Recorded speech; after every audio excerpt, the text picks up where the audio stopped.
Bonjour Delphine Bochelin. Bonjour Mathieu.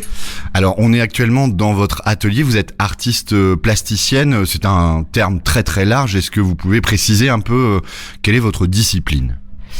Alors oui, je suis Delphine Bochelin, donc je travaille au Fort de Tourneville et au Havre depuis une dizaine d'années. J'ai une pratique assez variée, on va dire, parce que ça dépend franchement des projets.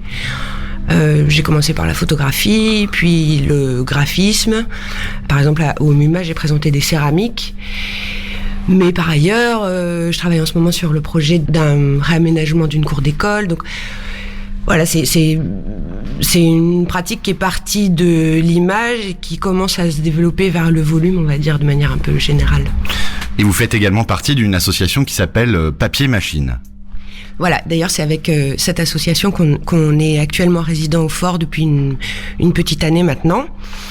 Et c'est une association dans laquelle on s'est regroupé à plusieurs artistes, plasticiens, graphistes, architectes, et qui nous permet de développer des projets ensemble, soit les uns avec les autres, ou alors d'inviter d'autres gens à travailler sur des projets avec nous. C'est une sorte de boîte à outils qu'on utilise maintenant depuis 2011. Et depuis 2016, vous faites partie de ce qu'on appelle la bande des Havrais. Vous êtes parti en résidence, d'ailleurs, où est-ce que vous êtes parti en résidence ?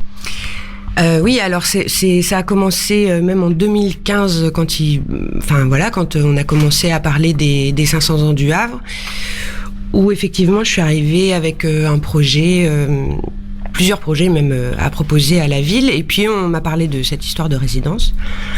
Et donc j'ai postulé pour partir à Brasilia, parce que j'y voyais des liens avec la ville, avec le Havre en fait, et aussi parce que c'est un pays, même un continent que j'avais jamais vu, visité, dans lequel j'avais jamais rien projeté, et ce qui me permettait d'y aller vraiment de manière dans une idée de travail, pas du tout dans une idée sans fantasme ou sans projection préétablie. Voilà. Donc et j'y suis partie en 2016 et j'y suis retournée en 2018. Bon, pour un autre projet cette fois, mais dont on parlera peut-être plus tard. Je reprécise quand même la bande des Havrais, c'est plusieurs artistes havrais qui sont partis aux quatre coins du monde pour enrichir, nourrir leurs pratiques. Et en ce moment, au MUMA, il y a d'ailleurs une exposition qui s'appelle Retour du vaste monde, où chacun a exposé un bout de son travail. En quoi, justement, cette résidence à Brasilia a nourri votre travail ? Oui, voilà, c'est ça. On était quoi, 10, 11 à partir la première année. Là, il y en a eu 3 cette année. Et en fait, c'était vraiment dans l'idée d'envoyer des artistes du Havre éprouver leur pratique ailleurs et revenir aussi avec d'autres, évidemment, un travail plus enrichi et de pouvoir le repartager ici. Et en fait, à Brasilia, j'y allais vraiment pour éprouver la ville de manière, à la manière d'une habitante, en fait, de quelqu'un qui utilise la ville pour sa vie quotidienne.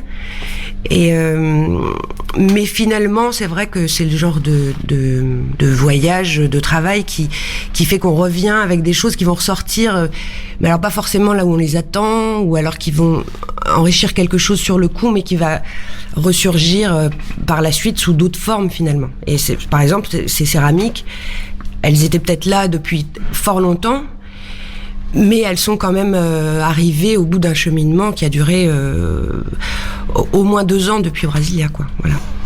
Et d'ailleurs, ce lundi, vous tiendrez une conférence avec Thomas Soriano dans le cadre de l'Université populaire du Havre, mis en place par le Volcan et l'Université du Havre. Est-ce que vous pouvez nous faire un teasing de cette conférence ? Oui, alors Thomas Soriano, c'est un sémiologue, un universitaire que j'ai rencontré il y a presque 20 ans aux Arts Déco de Strasbourg, où je suivais une formation. Et j'ai eu l'idée de l'inviter parce que c'est quelqu'un qui a eu aussi une expérience du Brésil et de Brasilia.